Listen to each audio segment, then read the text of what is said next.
Let's do it then.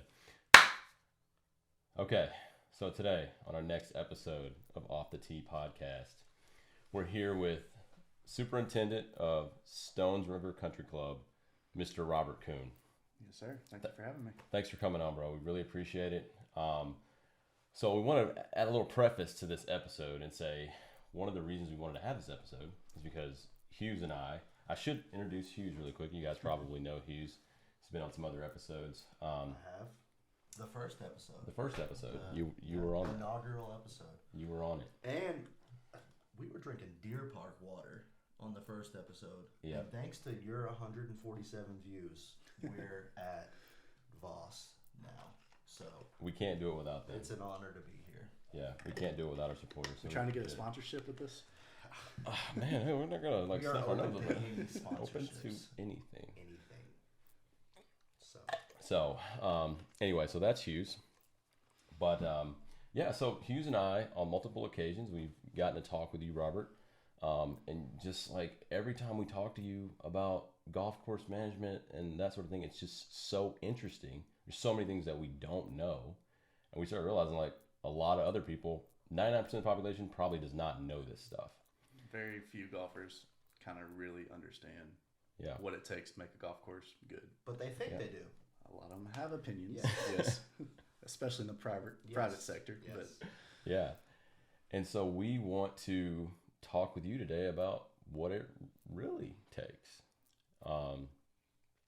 So one of the first things that I wanted to ask you was this. Well, obviously, you know, as with every guest, we try to get a little backstory to kind of see where, you know, how you landed where you landed.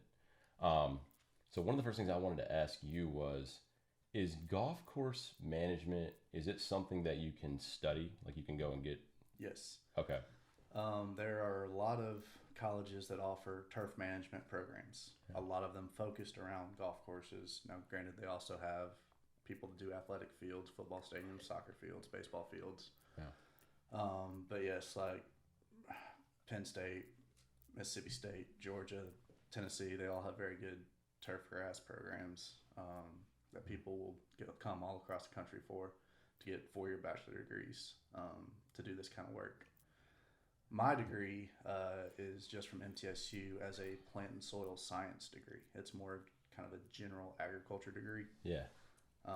We did have a turf management class. And while I was there, I did do an internship at TPC Southwind in Memphis, which they now host a World Golf Championship. Yes. Awesome. So I worked there for a little over 3 months in the summer of 2010. And I've been employed by golf courses ever since. Yeah. So I've been doing this for almost 12 years now. Cool. So when did you like kind of first know you wanted to do this type of work? I've played golf most of my life. I mean, pretty much since I was 8, 9 years old. I've been playing golf with my dad. I was decently good in school. I always had good grades. Mm-hmm. So I wasn't really sure what I wanted to do when I grew up, so to speak. But coming out of like high school, meteorology was something I was interested in. Engineering was something I was interested in because I was semi-decent in math and science. Yeah. And also something in the golf industry. I didn't really know kind of what. Mm-hmm. So I tried engineering first. My freshman year of college, I went to Tennessee Tech. Yeah. Calculus 2 kicked my ass. Ooh. So I lost the lottery scholarship, transferred back to MTSU, moved back in with my parents, and then decided maybe engineering was not for me. Yeah. So, I started talking to some people, and they're like, well, have you ever thought about working on a golf course, maintaining it? And I was like, no. And I started doing some research and, finding out that superintendents at nice clubs can make a comfortable living. I was like, oh, maybe that's something I'm interested in. So I changed my major and gave that a try and really enjoyed it. So Heck yeah. You've been doing it ever since. yeah, ever since. Cool. And I haven't talked to you. I know for a little bit and I don't want to jump ahead, but I know at some point you went down to the Atlanta area, Mm-hmm. right? Yes. And that was like, what course were you on down there? So Ansley Golf Club is an Atlanta-based club. They have an original Ansley Golf Club in Midtown. That was just a 9-hole golf course that was founded in, I believe, 1912. Okay. And then Setting Down Creek was established as a standalone private club in Roswell, Georgia, just north of town. Gotcha. I believe in 1988. And some point in the early 2000s, the two clubs merged. Ansley wanted an 18-hole championship golf course, and Setting Down could provide that and could use the financial stability that Ansley had. So they joined up, and for about 6 years, I was the assistant superintendent at the Setting Down Creek location in Roswell. 6 years. Yes. Gotcha. I started as third assistant, and then moved up to second assistant, then I moved up to senior assistant. Yeah. And after I was the senior assistant for a while, the director of agronomy, he basically told me if something happens to our super, if he quits or if he gets another job, I'm next in line. They're not even going to post the job or interview anybody else. I was going to be the next in line to be superintendent there. Yeah. But then this job up here opened up, and Hometown. yeah, it was You came on back. appealing to come back. So Now the Atlanta region, that's kind of like Bobby Jones territory, right? Like Yes. he kind of came up in that area, and absolutely. which is kind of like sort of the origin of U.S. golf, sort of. The amount of nice golf courses in the Atlanta area is mind-boggling. I mean, Sure. you can't go more than 10 miles without finding a holy cow nice course. Right. I mean, they're everywhere. I mean, you're talking 2 Atlanta Athletic Club courses, East Lake, Druid Hill is our course. It goes on and on. Peachtree. I mean, Peachtree's number 2 in the state behind Augusta National. And they're all located right in that Atlanta area. So the amount of good golf in Atlanta is mind-boggling. Peachtree. That's not shocking at all. Yeah. You go to Atlanta, every restaurant's on Peachtree Street. There's Peach only- Street, Peach Drive. There's only Peachtree 47 Avenue. Peachtree Good streets, Lord. avenues, Yeah. Give it a new lanes. name. Yeah. I wonder why that is. Mm.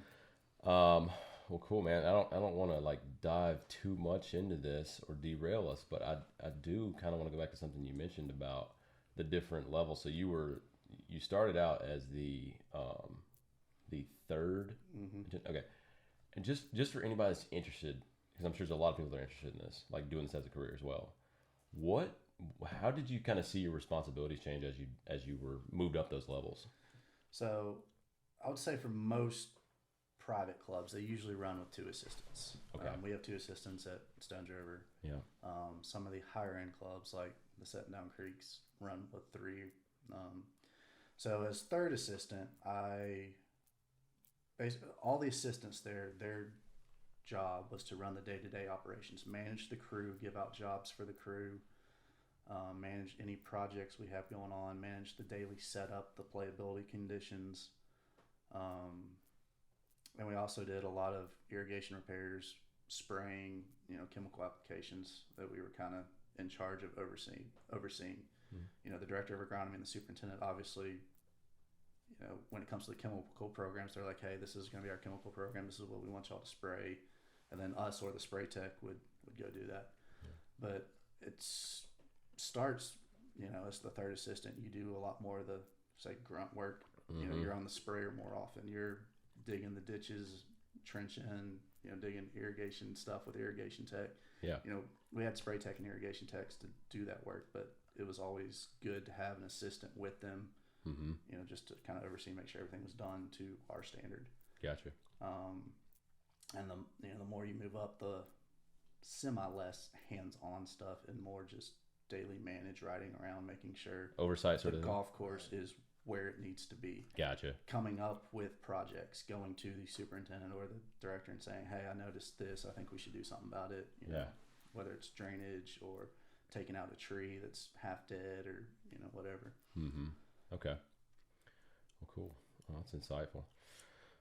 Yeah.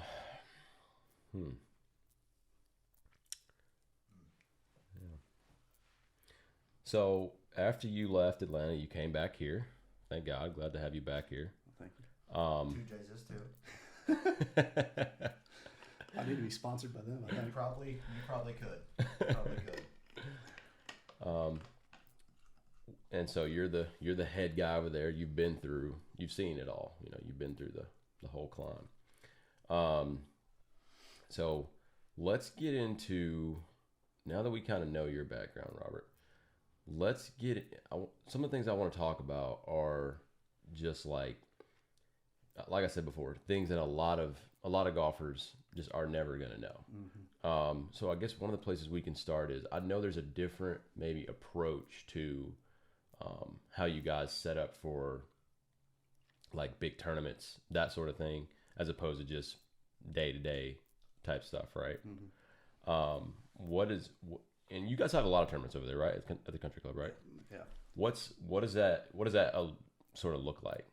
Is it similar to, when we talked the other day about Augusta National and how that place is only open 6 months out of the year. 6 months out of the year, and so it must take a lot of work to get that thing ready to go.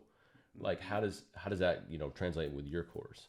So managing a course year round is just a constant, battle against Mother Nature, temperatures, moisture, everything, diseases. Turf diseases is a huge thing. But so you're always, and my philosophy kind of, especially as a private club superintendent, is try not to overdo the presentation so much at tournaments as much, and focus on giving the members almost tournament quality golf course day in and day out. Gotcha. That's something we did very well at setting down. For us to go from day-to-day play to ready for a U.S. Open qualifier, not hugely drastic difference, because we wanted to be that close all the time. Right. Gotcha. That's what I've kind of tried to translate to Stones River is, a lot of times the membership there got used to being wowed, so to speak, for like member guest tournament. And I'm trying to just be like, we should be good all day, every day. So when a tournament comes, yeah, we'll do a little extra stuff here and there, but it's not drastic. Right. So, I mean, some of the stuff we'll spray some extra fertilizer to get the grass maybe a little greener. We'll try to get greens a little quicker, top dress lower, mowing heights, whatever. But just do a little extra attention to detail, and bunker maintenance and making sure there's no weeds and bunkers or anything like that, and everything's raked perfectly. Yeah. But you want to try to, these members are paying money to play this course year round. You want to try to get it to where it's good all the time, and then just do those little extra details. Yeah. Tournament time. And I bet they really appreciate that. I hope so. Yeah. And it's probably like a different kind of challenge too, because somewhere like Augusta, where the course just goes dormant and it's closed for 6 months out of the year. I mean, not a lot of whole efforts going into it at that point. They gear up. You can't, everything for 1 week. Yeah, you can't have an off day at Stones River. I mean, those guys, it's the nicest course in Murfreesboro, but it's not like a PGA Tour style course. Right. It's not long enough for something like that. But at the same time, their members are out there playing 6 days a week, every single week. If the course is open, we'll have people play. Right. It could be 34 degrees, spit and sleet. Yeah. And the morning group will still have 8 people out there playing. And you've got that constant wear and tear on the track. Mm-hmm. I mean, it's a different kind of challenge for sure. Yeah. That brings me to something. So, I know sometimes you guys do like you've made some mods out there over the years. Like you've changed holes around. I've heard you guys talk about. So, I want to kind of go back to, I guess, the basics of like. I don't know if you do this or not, or how involved you are, and I'll let you tell me. But as far as like hole setup or hole rearrangement or that sort of thing, even I guess I could go as far as to say design. Like, do you get involved with that at all? Typically, no. Okay. Once a golf course is built, you typically don't change it drastically. So since I've been out there, we've built 2 tee boxes. We've changed some mowing lines on where the fairways go and the approaches go. We've done some minor tweaking of stuff like that, taking out some trees and sod in some areas. Yeah. But to actually change the architecture of a golf course is big. I mean, I don't know how much information I should be spilling, but I'm actually meeting with Bill Bergen tomorrow, along with our head golf pro, our GM, and the long range planning committee about potential full golf course renovation. We're just going to try to get an idea of what he thinks of the property, what he would change, how he'd do different, what he thinks the estimated cost would be. So if hypothetically, if we were to go forward with this, you know, myself and long range planning committee and head golf pro would work with him on, you know, the design of stuff. And if, you know, hopefully he's flexible, if he's has something to design and I say, hey, I know this piece of property, the drainage there sucks, that particular slope won't work there, we need to kind of tweak it like that, you know. Yeah. I've never worked with a architect from that standpoint, but hopefully they can work with us as far as, since we know the property pretty well since we've been out there, what might work, what might not work. Obviously he'll have his own design and design team come in and you know, change things how they see fit, and they do a great job. I mean, they've done some fantastic golf courses. And that'll change the whole landscape of the thing. Like, it'll be like a whole different golf course. Yes. I'm all for it. We should definitely make it easier, for sure. Make it easier. As easy as possible. Yeah. It'd be great. So. Golf is hard enough, you know. Make the course easier, you're saying? Hey, I'll tell you this. Growing up on that course, playing it when I was, you know, 12, 13, 14, 15 years old. Yeah.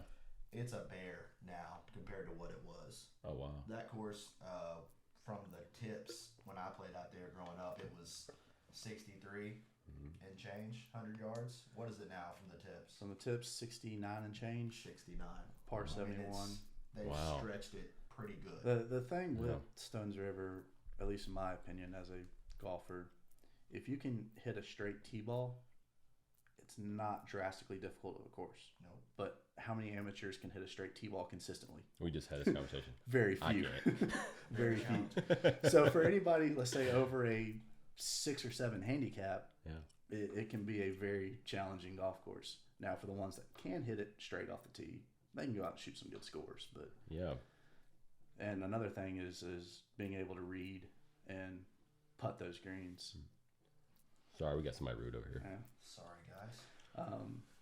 If you don't know those greens, the first time you play them, especially when we're, you know, at our quicker speeds, it can be difficult for someone who's never putted out there. We've got a few holes that you don't realize it's as downhill and down grain as it looks, and you can putt it off the green. Gotcha. Like number 7. Number 7.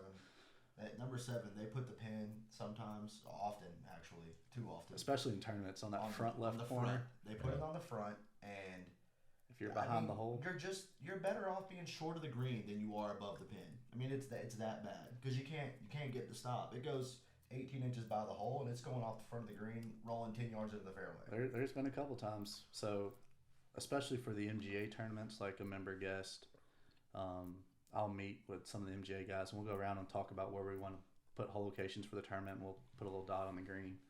And there's been a couple days where we dotted like 7. Right. And the morning of, I go out there, we've double cut, rolled, and I go out there with a ball and putter, and I start putting it to this dot and realizing you can't stop it. So I call the MJ guys and like, hey, y'all need to come out to 7 right now. I think we need to bump this pin back a few feet. It's unfair. Yeah. And they come out there with their putters and they, you know, test it out, and they're like, all right, yeah, bump it back 3 feet or so, and that'll be closer to flat ground. Yeah. Huh. Okay. So the day-to-day setup stuff is extremely important. Once you've been doing it for so long, it almost becomes a little mundane, and like you want something bigger, more exciting, which is why those tournaments, you know, kind of keep you going. You get excited to look forward to those. Yeah. You get excited looking for projects or possible renovations. It's that kind of stuff that really kind of keeps you motivated to keep going. I mean, if we never ran a tournament out there, if there was 0 chance of doing any renovation, it would get just old and tired and boring after a while. But those kind of things make it, you know, exciting still. Like even after doing this for 10 years. Yeah. The tournament season I get excited for. Sorry, when's the tournament season? Well, I would say our heavy tournament season is like April to October. I mean, growing season, essentially. We have so many tournaments, but June, July, August are, you know, the main big tournaments, I would say. Yeah. Now, okay. No, go ahead. Yeah. I wanted to ask you this. So speaking of tournament season and things of that nature, we were just talking about like 7, for example, and the slope and everything else. Now I just learned how this works 2 years ago, and I've been around golf a long time. So I feel like there's a lot of people out there.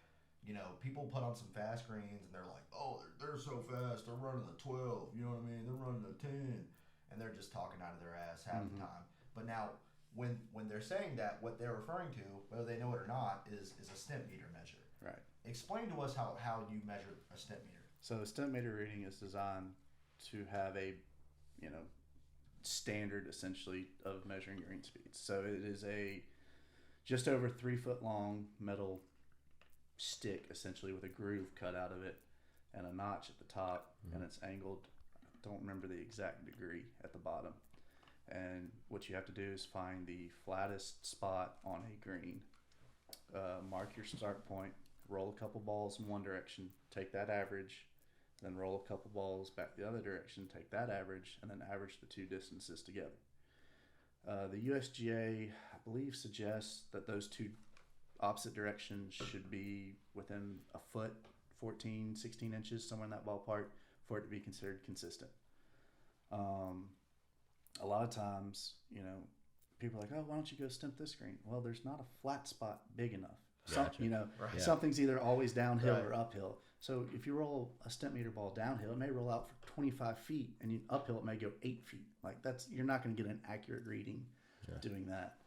And green speeds, also, it depends on the golf course. There are some courses that the greens are so sloped, a 10 may feel really fast. Right. Because there's undulations everywhere, they're all pitched. There's some courses where flat greens, they could be rolling a 13, but they don't feel that quick because everything's pretty flat and there's not a lot of sloping to it. We try to keep our greens, I would say, roughly around 12 for day-to-day play. When we get to tournaments, 12 and a half, 13. Yep. I have gotten just shy of 14 out there before. I think I got like a 13.9. That's the fastest I've gotten them to, and I don't want to get them any quicker than that because pinnable locations become much smaller. It just becomes almost not fun. For comparison, how fast are like the greens on like a really tough major tournament? So I think on average, the PGA Tour average across the board runs around 12. Oh, okay. So when they get to the U.S. Opens and stuff like that, they might be pushing 13 and a half. But again, it also depends on the slope. Yeah. Some of these old school courses that they go to, the sloping and pitch of the green is so severe that they can't get them that quick. But to the players, they feel insanely quick, especially if you're above the hole, because the slope is so severe. Yeah. And the river's up there speed wise. I mean, yeah, we're pretty good. Yeah. I mean, set down when I was down there, we tried to 12 and a half every day, 13s for tournaments. Do you measure it every day? Not every single day, yeah, but I definitely do it at minimum 3 times a week. Okay. For the most part, I have a pretty good feel based on weather, mowing heights, when the last time we top dressed or whatever it was. I have a pretty good idea what we are now. I mean, when I first started, I was stimping almost every day to try to get a feel for things. Now that I've been there almost 3 years, 2.5, almost 3 years. Yeah, I've got a pretty good feel. So I don't do it every single day. Now, would you do it like in the afternoon so you wouldn't have like dew on the greens or anything to alter it, or we do it in the morning, but we mow, roll, do whatever first, so there's no dew. Right. We get it ready for play, and then I'll do it, so I know what the members are going to be playing. No other variables. And throughout the day, it does obviously get slower. Grass grows throughout the day. I mean, you can mow at 6 o'clock in the morning, come back out at noon and mow again, and you'll get grass. You'll cut grass. Right. I mean, it's small amounts, but grass grows continuously, and especially when you're talking about rollers. So typically we'll mow, and then we have these big rollers, big metal rollers, heavy machines. They go out and they smooth and compact everything down. Well, you compact a plant tissue down. Well, shortly after that, it'll start kind of puffing back up a little bit. So rolling is good, but at the end of the day, it's not going to give you consistent increased speed all day long. Yeah. Your mowing, your verticutting, your top dressing, and your PGRs are going to do that. Which PGRs, plant growth regulating. So it's basically like a hormone that you spray on the turf, and it will kind of stunt the growth a little bit without hurting the plant. Yeah. Wow. To put it in kind of dumb terms. Gotcha. Thanks. You ain't gonna get too technical for us. That's what we need. We need dumb terms. We need to dumb down. All right, I can start getting into some chemicals and AIs. Don't do that. For my interest, where do you usually do the step meter at Stone River? Like, where's a good flat spot to do it on? So my usual spot is kind of the back right plateau on 1. Okay. Yeah. It's not perfect, but it's pretty close. Pretty flat. I have also stimped 10, 15. Those might be the only other ones that I've found flat spots big enough. Right. And they're relatively pretty consistent. I've stimped all 3 in one day, an hour apart. For some reason, 10 is always a smidge slower, but 15 and 1 are usually pretty consistent. 10, I mean, this is just eyeball. There's no facts behind it, but 10 seems like the flattest grade on the course. Hands down. But now it really is. Now transitioning from the stent meter to this, let me ask you. Now you play golf. You're an avid golfer. I mean, you grew up playing golf, tournaments, all that stuff. Has certain things, has learning certain things in the golf course management industry, has it like kind of affected how you play golf? Like in terms of reading greens or, going against the grain versus with the grain, stuff like that. Is there anything that you think about differently now that you're, At first it made me quit golf. Yeah, I get that. When I first moved down to Atlanta, I was working so many hours.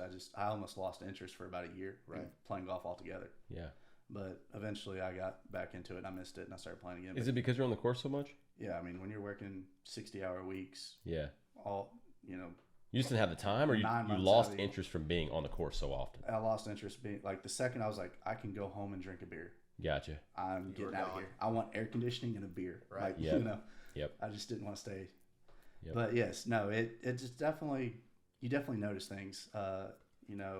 Grain, for example, putting on grain, or even if you've got striped fairways, the grass still lays over a certain way. So if you're looking down a light stripe, you're not going to have any grain of the grass coming back towards you when you're hitting your iron shot or pitch shot. That's the chipping is it's going that way. Right. If this probably sounds dumb, but if I'm looking down a stripe, right, and it's a light colored, that means it's laying towards me, right? It's laying away from me. Oh, it's laying away from me. The darker stripes are laying towards you. You know how when you mow a yard, right, and you stripe up a yard, you go on the light stripes. You always go on the light stripes. Gotcha. You see what I'm saying? Yeah. How about that? Okay. And if they're laying away from me, the ball's going to go faster. Yeah. Because you hear shit like people say, "Oh, well, the ball always breaks to the water," you know what I mean, and stuff like that. And I could be wrong, but to my knowledge, there's only one thing that affects the break of a golf ball, and that's gravity. That's the slope. The slope of the greens. Of the green, right? Which 9 times out of 10, because of drainage issues, you kind of do want to angle a green towards water. Sure. Because if you have a slight slope in the terrain and you angle a green the other way, 13, right, you hold water, and it's gotcha. So to shed water towards a body of water is a good thing typically when you're designing a golf course, which obviously I have never designed a golf course, but when you're designing golf courses, that's things they consider. Yeah, it makes sense. Because if you have like a general slope of a terrain going this way, but you pitch a green the opposite direction, well, it's just going to hold water right there. And you can put in drainage, but underground drainage only works so well versus the natural slope of terrain. Yep, that makes sense. Now, see, I've been out there when it's pouring down rain, and it's fascinating watching the water run off the greens. Yes, you can really see where putts would break. If you could put a rain jacket on and go around every hole, you could learn the breaks of every green. Because you see the water, and you know where it's shedding, so you know the slope of the. And if you can remember that, and for future rounds, I mean, you could about read every putt you ever want. Yeah, it's really neat. That's awesome. See, he's got the inside. He's out there in the rain working. He knows. Learning breaks of putts.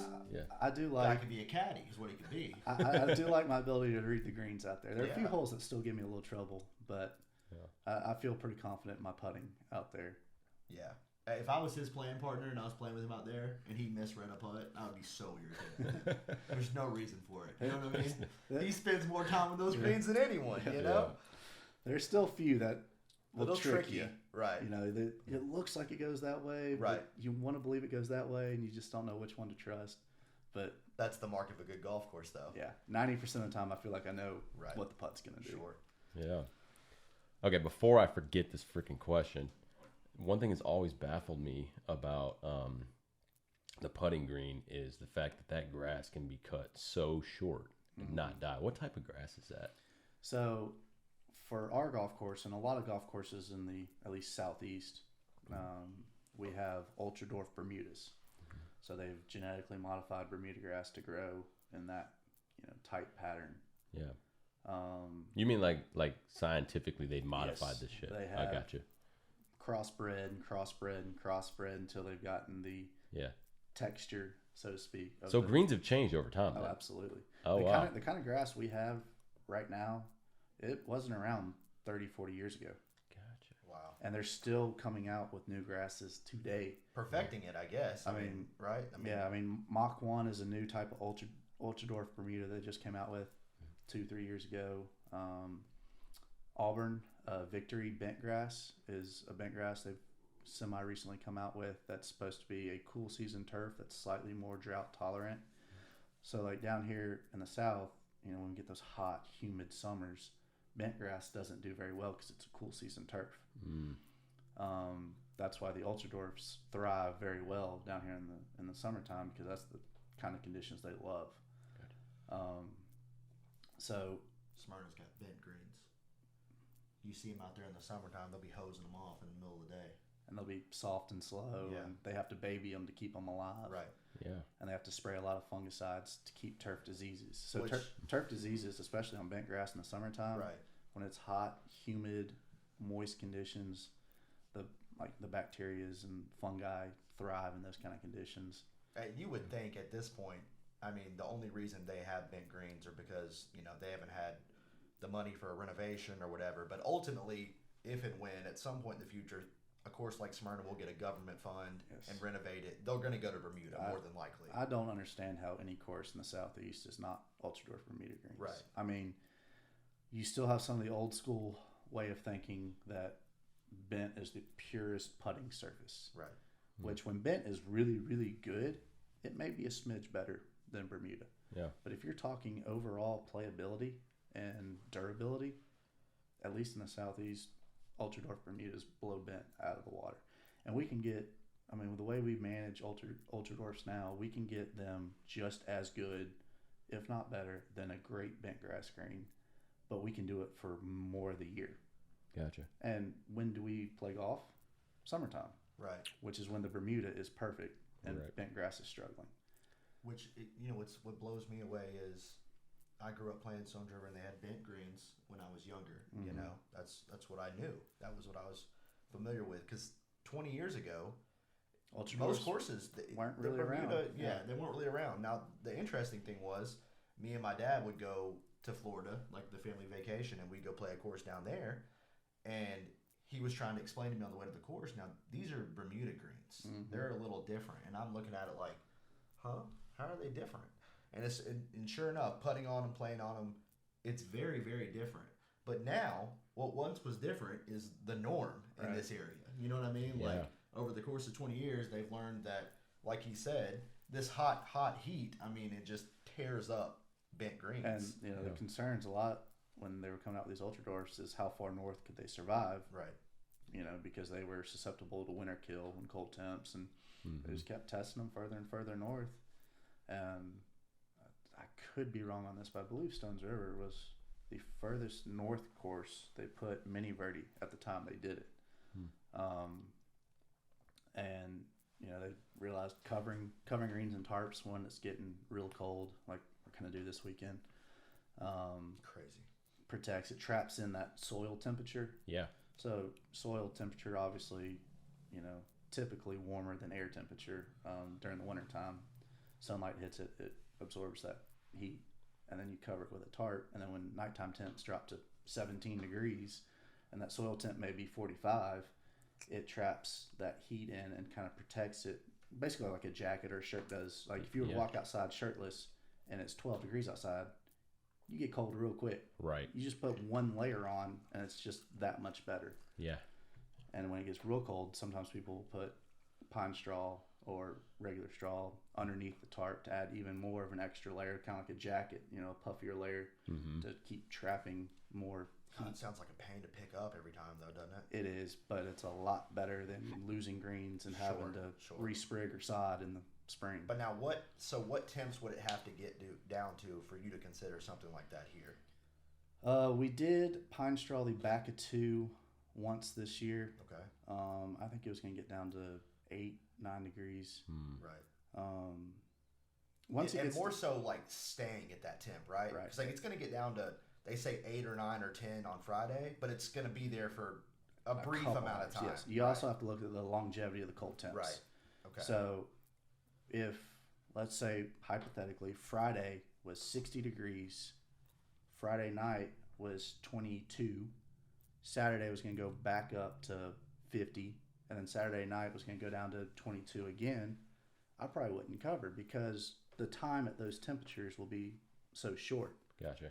Now, when you drop down to what's going to happen, drop down to 22 on Friday night, the high's going to be 29, 30 on Saturday, and then Saturday going down to, I think it's going to be 14 or 15. Yeah.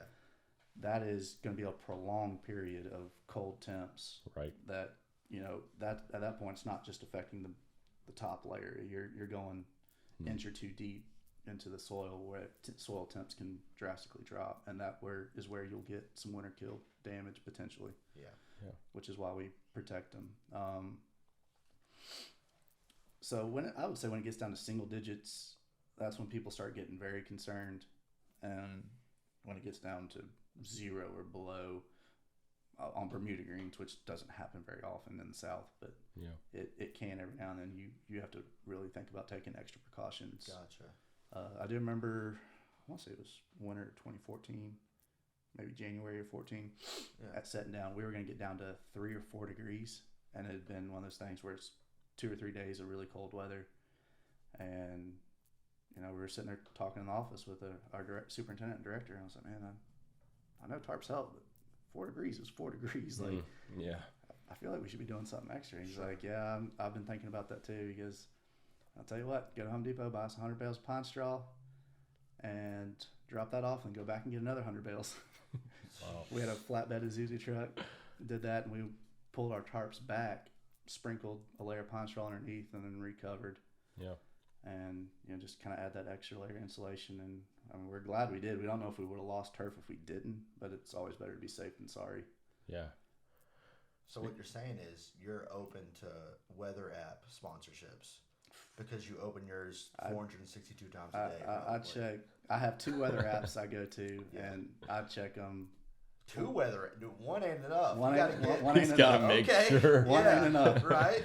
And I'm checking the weather once every 2 or 3 hours. 24/7. Like yeah. No doubt, man. And you're always looking. You always look in the future. I don't trust it over a week out, right, and even that's kind of pushing it. Yeah. But when they give you these 15-day forecast, whatever it says, 12 days from now, I'll change 28 times. I don't really pay attention to it. I'll still kind of keep it on the radar if I see something that's unusual. And keep checking it.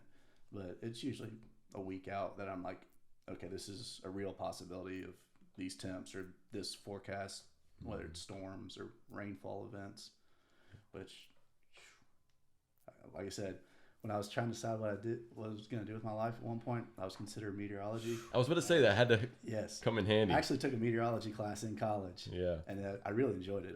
It's something I do thoroughly enjoy. I used to love thunderstorms, and I wanted to be a storm chaser. Yeah. And all that stuff. And now I'm like, now you just curse at them every day. Damn, I fucking thunderstorm. Like, how much rain are we going to get? What's the wind going to get up to? I don't need this shit. Yeah. Yeah. It's going to wash all of our bunkers. The course is going to go underwater. 5 might flood. Like, and it's so weird because everyone else, you know, we're driving to work and it starts raining and they're like, no, it sucks. It's raining. Traffic. Nobody else thinks anything about it. You know what I mean? He's Yeah. thinking his mind's going a million your miles next, an hour. Your next like, week may be hell Right. if it gets bad enough. Right.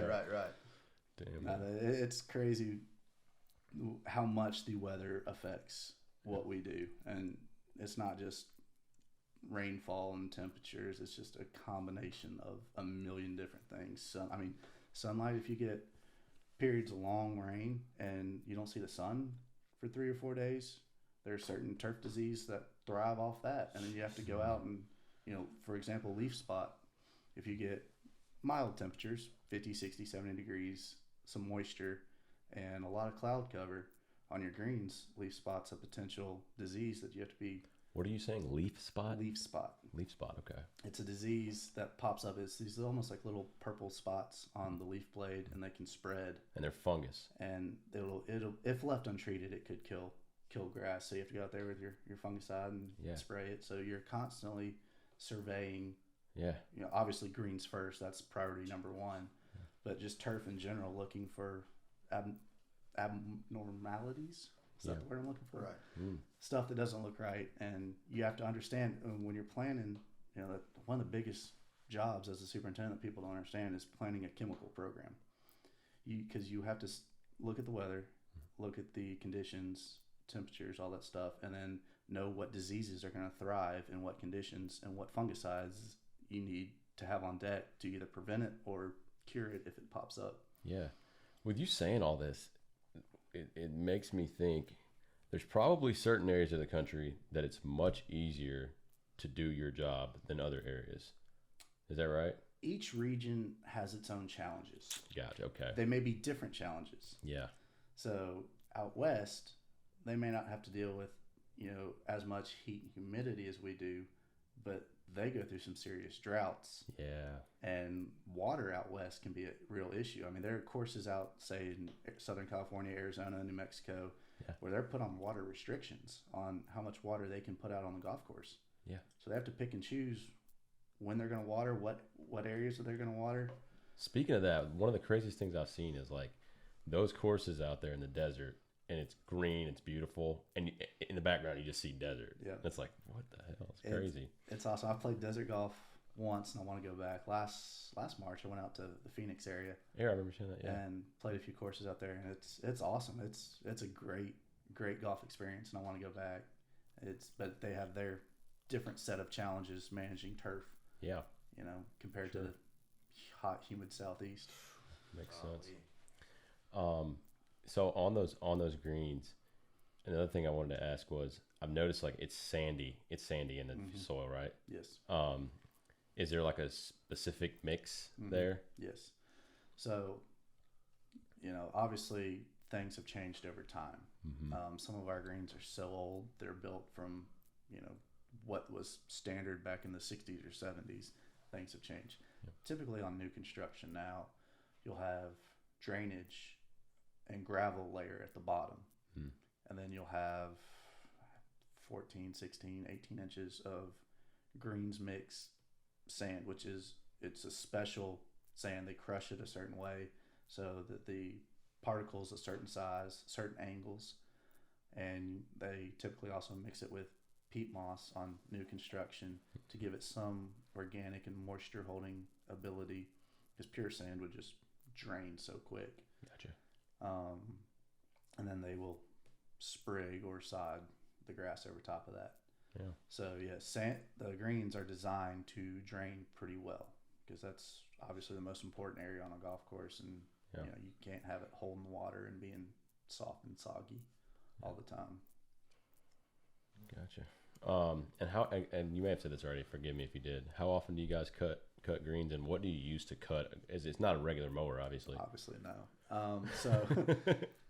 So a lot of golf course mowers are what's called reel mowers. So they have those reels of REEL. Yes, REEL. So you've seen the old timey mowers that people Like pushed Clint in the Eastwood, 50s. Gran Torino. He was mowing his yard with it. Yeah. So it's like those, but now they're motor, hydraulic, and electrical powered. Gotcha. We can get those very precise, and like very low heights of cut. Like down to the centimeter or down to the millimeter. We measure in inches. Yeah. But I think the lowest we've gotten at Stones River is 0.075. Okay. Which, so quick. less than a tenth of an inch. I mean, 3/4 of a tenth of an inch, which is like hardwood floors. That's pushing the boundary of what mowers can kind of do. Yeah.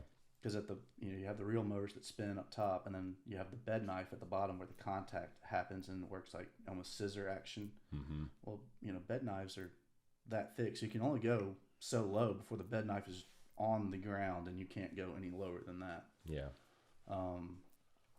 So during the summertime, we walk mow.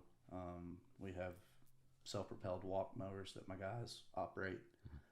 They're 18 inches wide. A lot of the time during the summertime, we're double cutting. So every blade of grass has been cut 2 different directions. Gotcha. So if it missed anything on the first pass, it's picking it up on the second. Okay.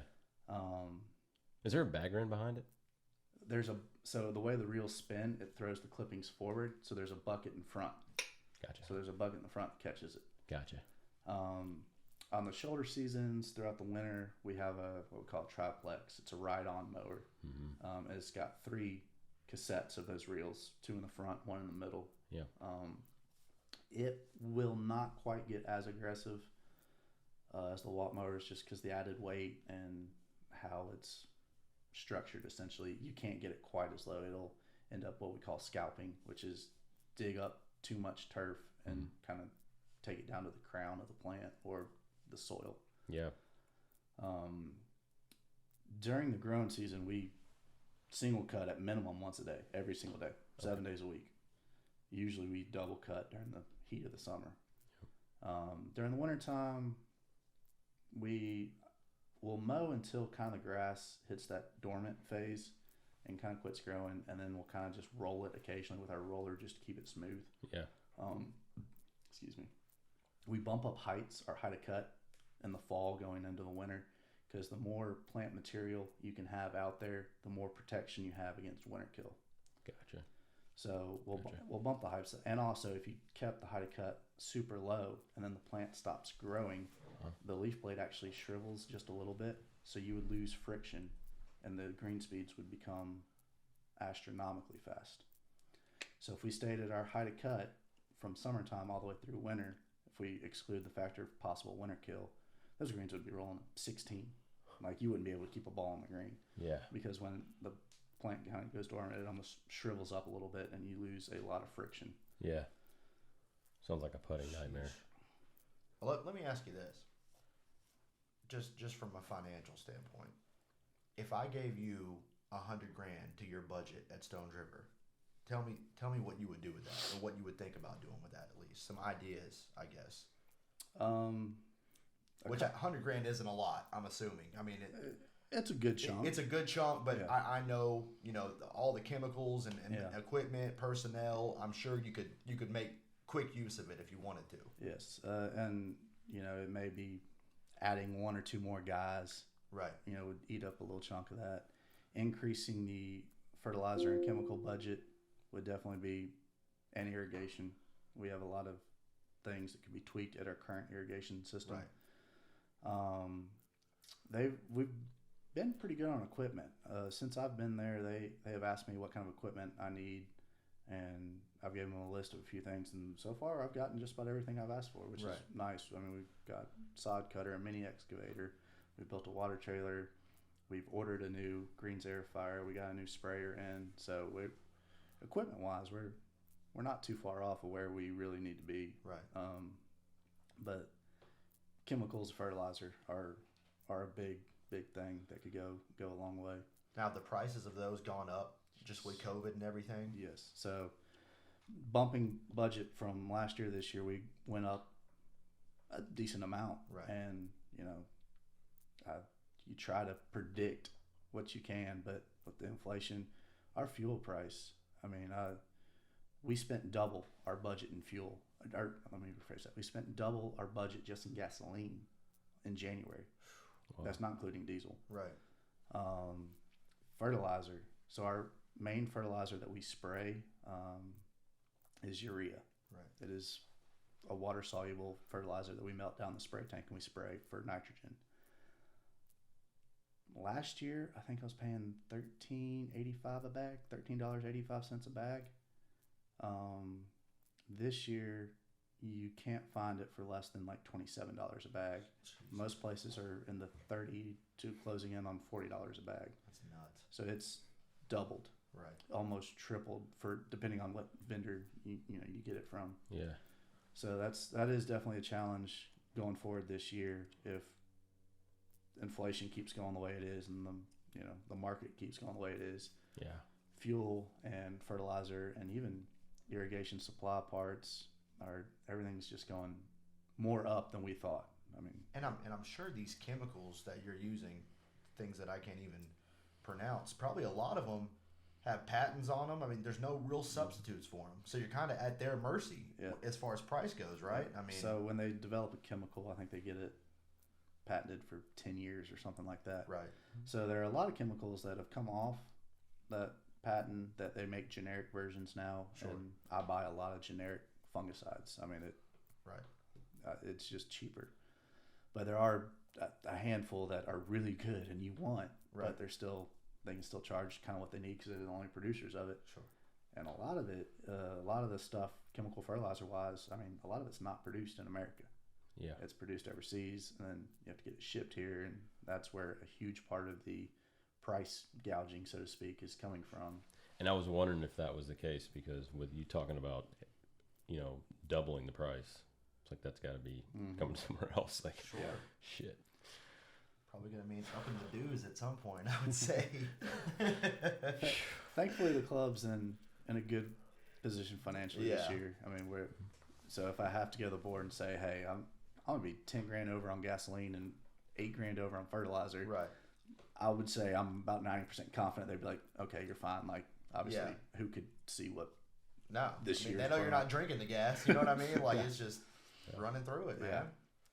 So financially, the club is in a good spot. If I have to go to the board and say, hey, I may need an extra 10 or 15 grand, they're probably going to be okay with it. Right. Yeah. Where if we were at a year where the club was really struggling, they may just say, well, find some areas, other areas to cut out of your budget, or, can we do without it? Now working up there 6 or 7 days, probably eating a lot up there. What's the sandwich? What's your go-to lunch? My go-to lunch changes. I'll Okay. find something I like and I'll stick with it for a couple weeks, Right. and then I'm like, all right, let's mix it up. Okay. We get to order off the employee menu. Right. Great sweet tea up there. So Great sweet tea. I only drink water. Man, you're better than me. I only drink water. Well, that's not true. And yeah, And alcohol. seen you a few times out to know that. If I'm not drinking alcohol, all I drink is water. I don't Right, drink right. teas, cokes, soft drinks, things like that. That's a man of discipline right there. It is. Well, when you drink, you have to stay hydrated. So. That's why I told him, I was like, dude, if you don't get something like Voss, he won't come. Period. Yeah. I was like, if it's not flown out of Norway or something, you probably won't get him. That's why we got it. That's why we got it. A lot of private clubs offer the free lunch aspect as a benefit, so Right. you can never complain about free food. No, Okay. absolutely not. Yeah. Well, the kick I've been on recently is a bacon, egg, and cheese sandwich. Okay. Yeah. Classic. Delicious. Now, how often do you play out there? I think last year I recorded 22 rounds So not that on often. my gin. That's like what? Once every 2 weeks average? That's something not. like That's that? not very often. I typically don't play in the wintertime. Right. Okay. I'm a giant pansy when it comes to being cold. You seem that way. Yeah. Yeah. If it's below like 55 degrees, I'm like, You're out. I'm with you, man. That's him. That's him, man. there's too many nice days that we get out here, or Yeah. nice, I'll say warm days, Yeah. for me to want to be uncomfortable cold. Yeah, he was just talking earlier about the idiots that are playing out there where it's like spitting snow. It's so good. But I'm over here like, That's, that was me. I know. I was out there. I don't want pointy fingers. Yeah. man. Yeah. and I know several members. You know one of them. Hey man, that polar bear tournament we played in this year was a polar bear tournament. That was about as cold as I've ever been on a golf course. I mean, even today it was, I think, 39 degrees. It felt pretty good today. The wind died down. It got okay in the afternoon. Right. In the morning, it was probably a little chilly. It was like 39 degrees, 10 mile an hour wind, cloudy. Right. And you need that noon tee off time. 8:30 morning groups ready to go. I was like, God, you guys are troopers, either man. brave or and stupid. they're out there walking too a lot of the times. Man. But yeah, I mean, I try to play once a week during the nice weather months. Right. I would say that's probably a good average, once a week during the nice weather months. But yeah, man, you should get to enjoy the product of your work. Yeah. Man. You should be playing more than this bullshit. So it's a combination of kind of a reward, enjoying your work, and also when you play, at least as a superintendent, you see things differently. Yeah. So I may be riding the course every day, looking at stuff and going, "Oh man, that looks terrible. That looks like shit. We need to fix this." Mm-hmm. And then like you play golf and like you get 2 holes past it, and you're like, "Man, I didn't even notice that." So like maybe I should drop that on my priority list. Yeah. And then maybe playing golf, you notice something else that you didn't notice when you were working. Yeah. So you see the golf course from a different perspective. Yeah. When you play. I could see where that would almost deter me because sometimes it's hard to enjoy it because you're still micromanaging right while you're playing. You got to go to another Constant course. Critic. I've gotten better at trying to turn that switch off. Yeah. Especially if I'm playing with my buddies and we have a couple beers and we're just out there to have a good time. Yeah. Now, if I go out and if I was to play like by myself, I'm constantly just looking at stuff. Going, oh man, that looks terrible. I heard we need to go fix this, or we need to spray that weed. But when I'm with my buddies and we're cracking a few beers, I've gotten, thankfully, the ability now that I can kind of turn that switch off for the most part. It's never going to be completely off. Right. I've gotten better at that. Like I said, when I first moved down to Atlanta, I almost quit playing golf because the hours and stuff. And then when I was playing, I was constantly analyzing stuff. Yeah. So I had to kind of learn how to try to turn that switch off.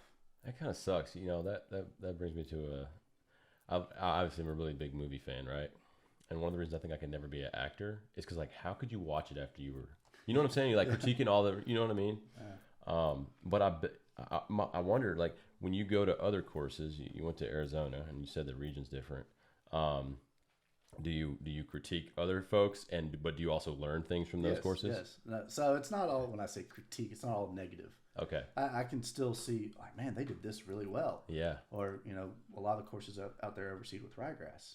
And, you know, we played one course kind of in the mountains. I was like, man, they did a great job with this ryegrass overseed. Like, it's just so pure. They burned in stripes. Man, you can appreciate it more. Right. Yeah. So, yeah, when you do play places, you kind of notice some of the bad things, or, oh, I would have done this differently, or I wouldn't have let that slide. But then you also can appreciate things that other places do well.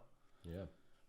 Now see, when I'm playing at Stones River and I've got 140 yards into 15, and I hit a 9-iron at the back of the green and it skids right off because the damn back of the green's like hitting onto a hardwood floor, I cuss at Robert. Well, obviously, right? So when you're out there and you do that, who do you cuss at? It's you. It's your fault. Whoever built that green. God, so bless, man. We had Chris Hartwigger out last August.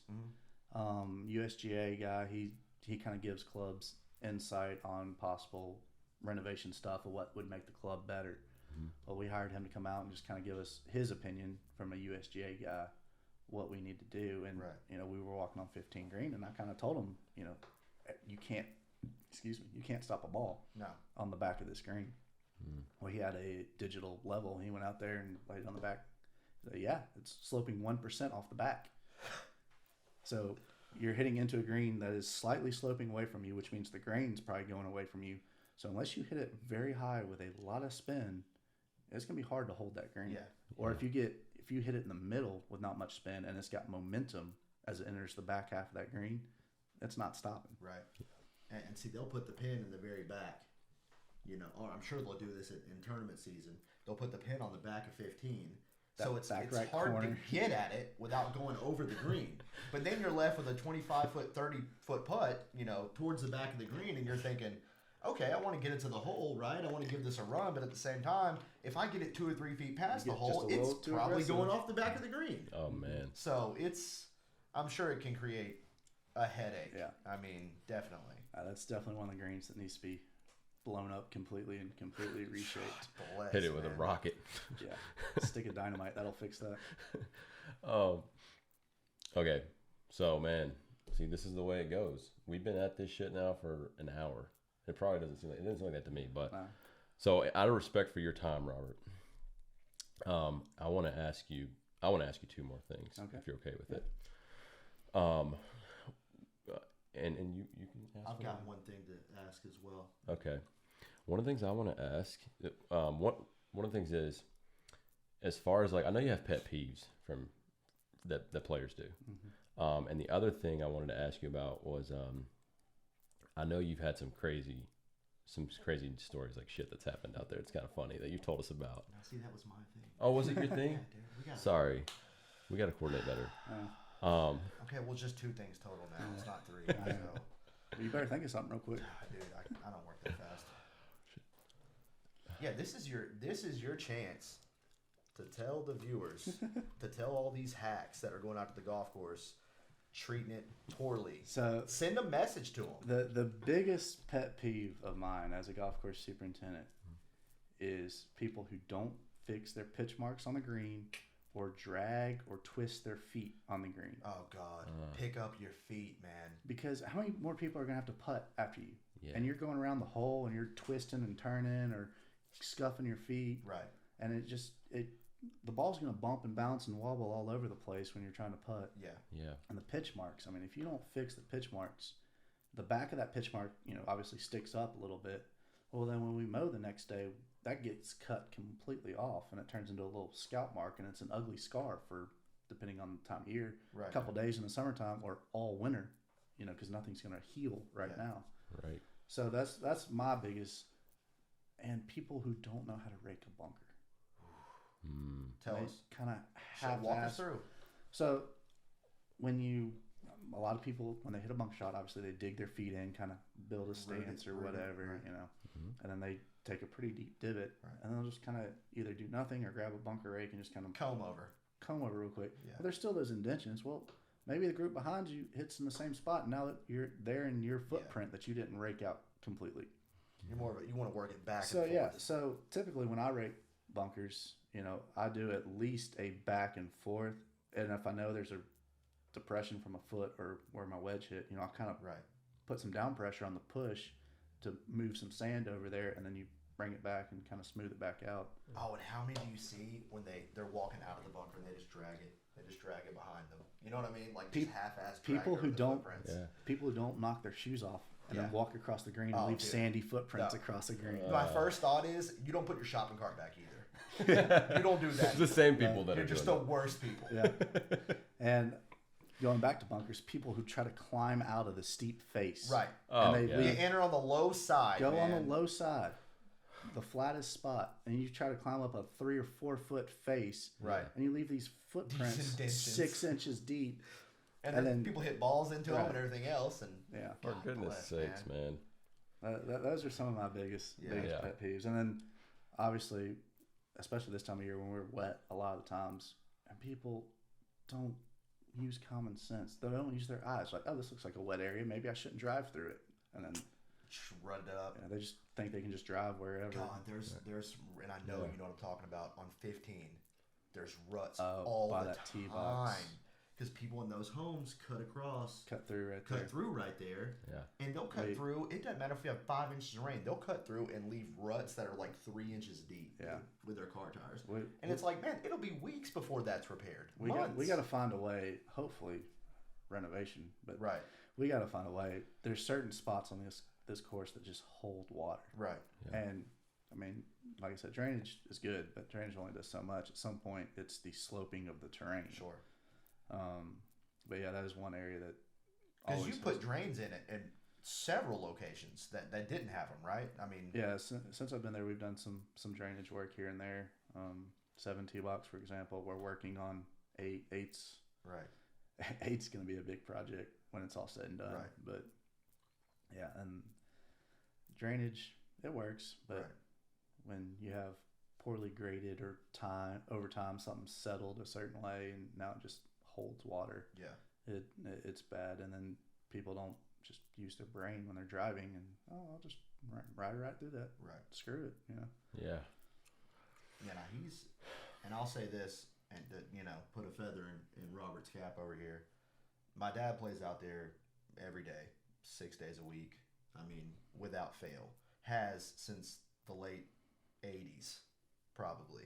So he's seen many a superintendent come and go. He said Robert is the best one they've had so far. Those were his words. Yeah. And I think it means a lot from someone that, because he's in the lawn care business. He pays attention to certain things out there, but more importantly, he's out there all the time. Yes. So he notices. I see him just about every day. Every day. He notices everything out there. You know what I mean? If you sit down and ask him about Robert, he'll tell you 12 different things. I mean, he'll tell you the same one 4 or 5 times, but cumulatively, he'll tell you 12 different things that he's done out there. So this isn't some schmuck. Like this guy is one of the best superintendents Stone River's ever had. Yeah. I mean, so will they keep him? I don't know. I mean, I'm sure you have higher expectations and everything else for yourself, and you're young, so there's no telling where his career could take off to. But he might be talking to the future, Augusta superintendent one day. I wouldn't go that far. And we'll have had him on the podcast. You know what I mean? When he was a young man. The goal is always to make more money, to be more comfortable in life. I mean, they say money can't buy happiness, but I'd like to give it a try. I tell you what, you can sure pick out the kind of misery you want. Yeah, exactly. Oh, yeah. It's a lot nicer to cry in a Lamborghini than a shopping cart. You're damn right. You're damn right, man. Now, what he said earlier, or a few minutes ago, I wanted to ask you. I'm sure you get a lot of ridiculous complaints from members and everything else, and I'm sure, I mean, I know you can't recall all of them, but is there one or two that have stood out to you that were just hysterical, what they were asking or what they were demanding? Nothing too terribly crazy, actually. A few things people want it to play easier. Hey, can we take out this tree? I always hit it behind this tree. Hey, this tall grass. I always hit it over by this tall grass. Can you cut that back? And it's like, no, move past working on your game on the range. Just take the tree out, man. I'm sick of it. And then, people are like, oh, these bunkers suck ass. They're terrible. I can't get out of them. And I'm like, agreed. The bunkers here need work. I mean, they're bad. Yeah. A lot of them are not where they should be, but it's going to take a renovation to fix a lot of them. But I try to do what I can. But I did say this one time to a member who I was kind of friends with. He said something about the bunkers. I said, when was the last time you got a bunker lesson? And he goes, never. I go, how much is that as him being bad? And I said, I agree. These bunkers suck. Like they could be a lot better. Yeah. But at the end of the day, when I play, I hit it on them too, and I've gotten out of them mostly fine overall. I mean, granted, yes, there's a lot of work that needs to be done, but people just want to, when they play bad, they like to blame it on the course and not them. You know. Now you say a lot of work. I don't know about a lot of those bunkers. I mean, you go play somewhere like Smyrna, and there's rocks in the damn bunker. There's no rocks in Stone River's bunkers. For what the kind of club we are, I would say upper mid tier club that we are, the bunkers should be a hell of a lot better. Right. But that's going to have to start from 1.5 feet underneath. Right. We're going to have to start with drainage, gravel layer, either whether we go Better Billy or capillary concrete. It's going to start with the drainage system underneath. Sure. And then from there, it's going to start with the type of sand we use. Right.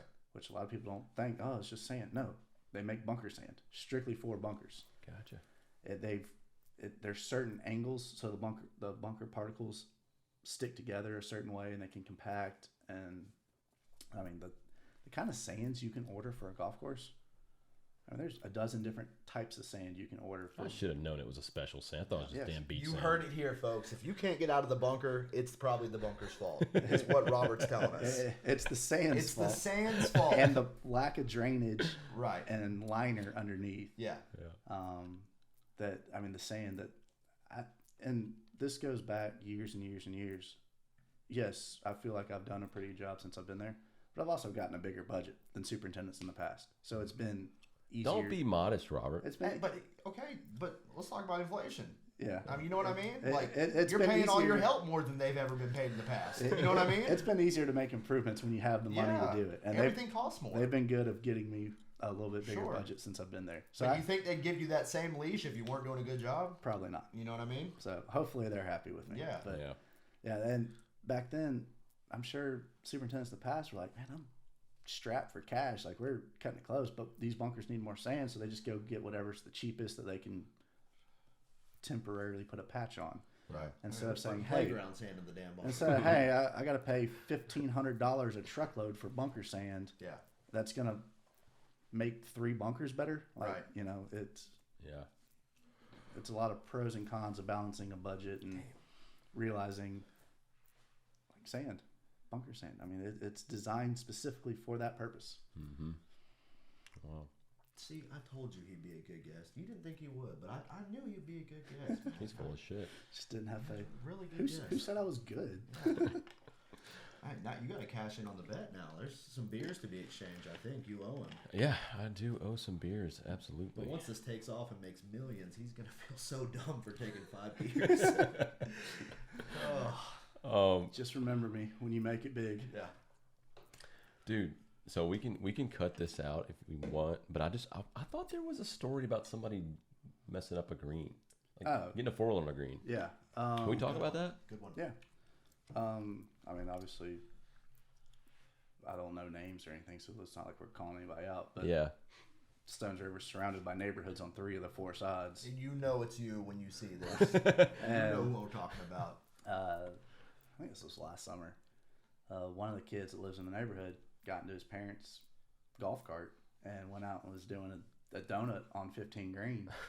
And I eventually tracked him down. Some members were neighbors, and I had a picture of the golf cart. I said, hey, do y'all recognize this golf cart? And they pointed me in the right direction, and I went down and I talked to the father of the kid, and the father was quite upset at his son, was ready to like beat his ass. He knew that it was not a smart thing to do, and the kid eventually apologized, but thankfully they had street tires on that golf cart, Smooth. so it did not dig in and tear up a lot of turf. You could see where he was making some tight turns and made little creases, Yeah. but we could take the roller out the next morning That and little dumbass didn't even do roll it right. pretty smooth. Yeah, man. I'm the idiot. and so that's the only. Oh, and I have seen tire tracks in the morning dew, where in the evening someone has driven a cart across, but thankfully they did it in a straight line. Yeah. And That's a drunk member, 100%.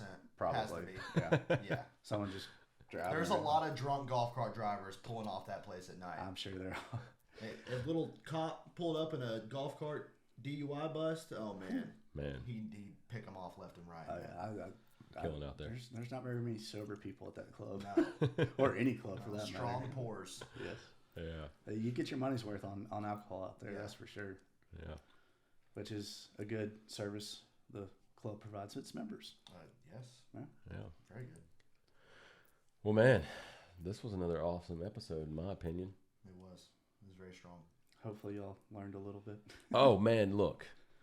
Some of this stuff you had already told me, but I did learn a lot today as well. And I knew that I would. And that's why I wanted to have you on. He was like, I wouldn't even ask. That's not what happened. Whose idea was it to have him on? It was mine. You were such a fool. Well, Robert, man, my palms are a little sweaty, bro. Yeah. But thanks a lot. It was fun. Appreciate it. Glad to have you on, man. Yeah, thanks. Good to be here.